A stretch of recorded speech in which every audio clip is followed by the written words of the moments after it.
Hey, what's up? John Sonmez here from simpleprogrammer.com.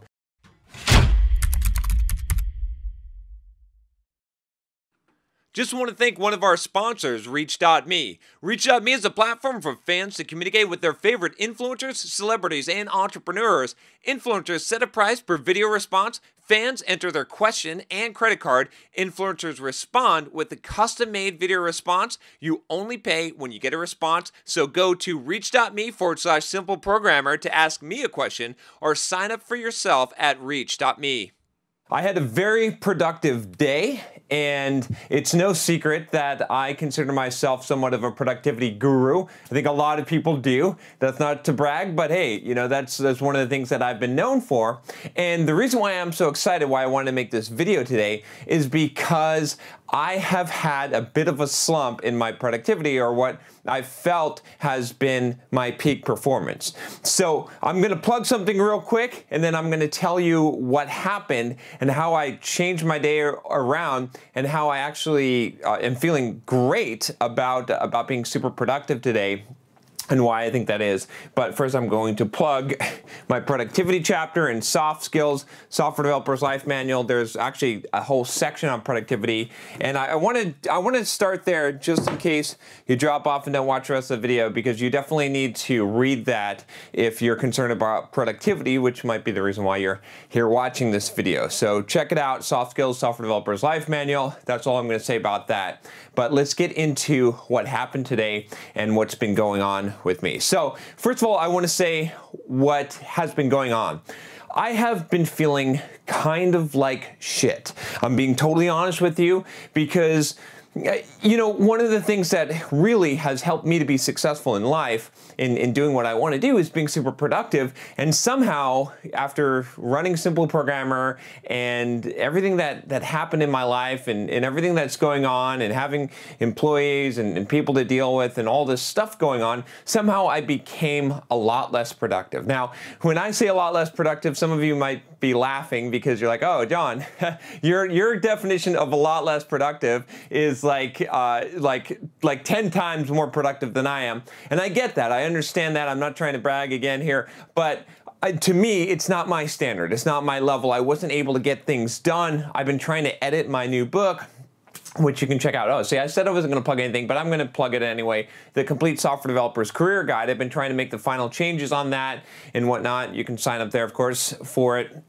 But I've been having trouble. I haven't been able to get the stuff done, and every day I was planning out my schedule. So I was going through this slump, and it's been going on for a long time, actually, and maybe a good like 5 or 6 months, where I just haven't been feeling like I've been as productive as I used to be, and maybe I lost my mojo, maybe I lost my magic. How can I be productive like I used to be? Not that I have to work 70, 80-hour weeks, but you know, within the time frame that I have, you know, I'm advising all these people, I'm coaching everyone on how they can be so productive, and here I am, like the cobbler's son who doesn't have shoes, right? If you know that story.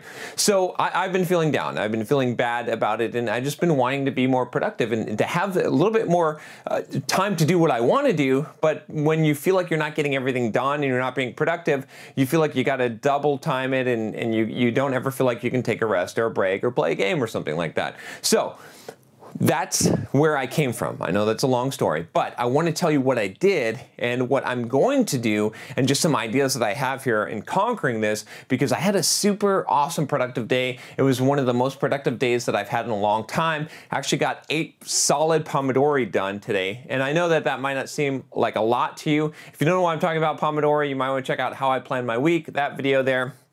But for me, doing 8 is pretty phenomenal, considering everything that's going on and all the interruptions, and you know, just the overhead of running this business as it's grown. So 8 is really, really good for me. So what did I do? So here's what I did. Okay, this morning I woke up early. Okay, I set my alarm. I woke up. I said, you know, enough. Let's make sure that we get this going at 6:30. I made my morning routine a lot more compressed, so that I was basically at my desk and working by 7:30. Okay, so I gave myself an hour to get ready, to do a little bit of reading so I can make some advancement in the books that I'm reading. I felt like I was trailing behind in that, and just to take a little bit of time to get ready for the day. Okay, at 7:30, I did not open up my email.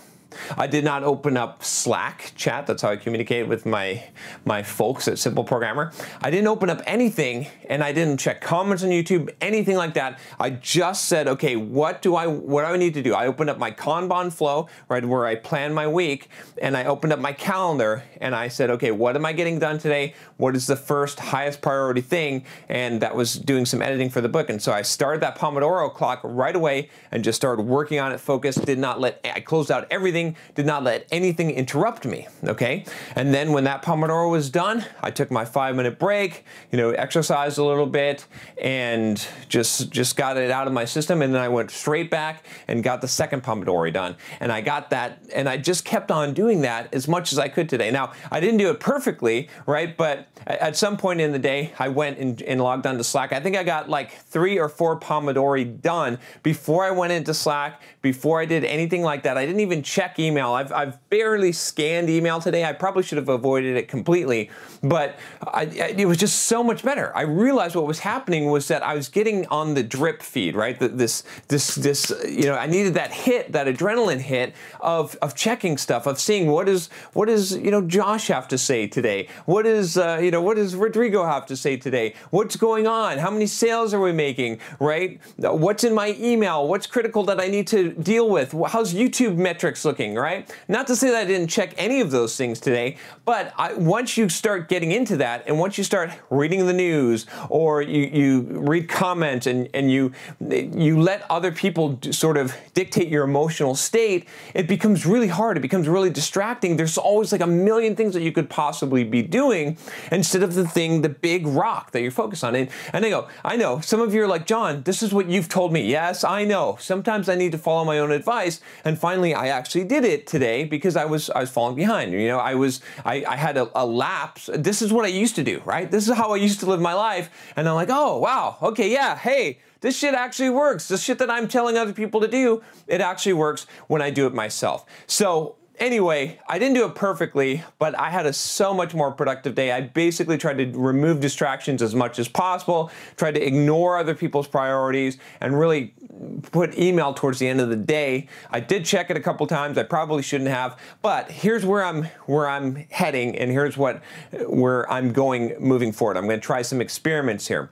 So first of all, like I said, the big thing is just to focus on the big rock that you need to get done first, and not let other people set your priorities. So email sets your priority, or it sets your emotional state when you look at that, when you look at Facebook or any of that stuff. So when you start your day, just work on what you need to work on and get that stuff done, and just focus on that, because it becomes really hard once you get out of that working mode zone. But I stayed in that as much as possible. So what I'm going to try and do in the future now is I'm going to try and set a little bit more hard rules around this. I was doing good at this at the beginning of the year, but I started to slip from those rules and letting myself do more things. So I'm thinking about next month trying an experiment where I basically do not check anything, or no metrics. I don't want to know even how much I weigh, right? I check my weight every morning. I'll step on the scale, but I won't look, right? I'll put a tape over it so that I can't see it, and still I can track the reading, but I'm not going to look at the reading. And I will not check my email, not until either midday or even at the end of the day. I could probably get away with not checking it till the end of the day. I won't log on to Slack for some amount of time, for 3 or 4 hours, until I get so many Pomodoro done during the day. I won't check to see how the sales are going. At the end of the month, I'll have my bookkeeper will send me the monthly report, and I'll see what the numbers are for Simple Programmer. There's enough buffer in the account that I don't have to watch it day to day, right? I don't have to know this stuff. I don't have to know how many people visited the website. I don't have to know how many people watch YouTube videos. Maybe I'll even ignore the comments. I know some of you wouldn't like that too much, but if I do that for a month, I think that's a good experiment, so that I'm not letting my own emotional circuitry be hijacked by other people, intentional or not. Sometimes good, sometimes bad, but what I really want to do is just focus on cutting out as many distractions as possible, as many things that hijack my day, and just being as focused as possible for as much time as possible, and see how that works, and not checking metrics, not checking stats, not letting any of these things that, they add up over time. How many times do I check to see the various aspects of the business, that, to see the metrics on it, and does it actually matter, right? Can I check these at a monthly interval? Do I need to check Facebook? Do I need to check Twitter at all, right? That's a question I should really be asking myself. So I want to do some experiments around this and see how I can grab a hold of my life again and get that productivity back like I've experienced today, because it's, somehow I let that slip. And part of it is just because I didn't apply as much discipline, but part of it is also just because a lot more stuff, right? Before, if I think about it, when I used to check Twitter or Facebook or YouTube or check some stats on stuff, there wasn't as much stuff to check and didn't hijack as much, or even my email, right? But now, because Simple Programmer has grown, because of what I'm doing has grown, because YouTube and Facebook and all these things have grown, those little distractions add up, and they take a lot more time, and they take a lot more focus away, and so it becomes really easy to get into the mix of it and to have all this overhead take over when it's really not that important. When getting the stuff done that needs to get done, the things that I define my priorities are what's really important. And sometimes I got to put out fires. Yes, that's true. But usually, if there's a real fire, someone will text me and say, "Hey, John, we got something we got to deal with here." And that's, a lot of times things can be perceived as higher priority just because they're urgent, right? Again, you can check out a really good book on that called The 7 Habits of Highly Effective People by Stephen Covey. He talks about this quite a bit. So there you have it. That's where I'm at. And just maybe these tips will be helpful to you if you've been stuck in a non-productivity zone like I have. And yeah, that's. Let me know what you think. What's your comments on this? All right. If you haven't subscribed already, click that subscribe button. And if you want to get notifications whenever I release a new video, click that bell. I'll talk to you next time. Take care.